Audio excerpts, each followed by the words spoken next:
सर्वांना रामकृष्ण हरी. आपल्याला माहितच आहे की आपल्या लातूर जिल्ह्यामध्ये दिनांक 22 फेब्रुवारी ते 2 मार्च या कालावधीमध्ये उत्सव संतांचा आणि कुंभमेळा वारकऱ्यांचा होणार आहे.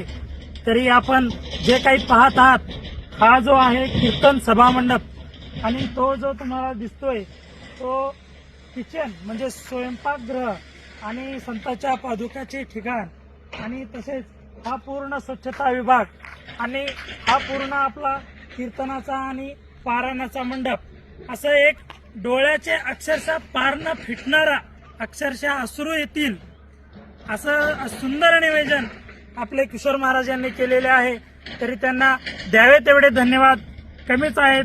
जसं ज्ञानोबाराय आणि तुकोबाराय हेलिकॉप्टरने आपल्या लातूर जिल्ह्यामध्ये येतील त्यांना देखील वाटेल की बाबा खरोखरच की लातूरच्या भावी भक्तांनी आपल्यासाठी जणू काय वैकुंठ भुवनच इथं आणलेलं आहे. तरी सर्वांनी या सोहळ्यामध्ये सहभागी व्हावे. रामकृष्ण हरी.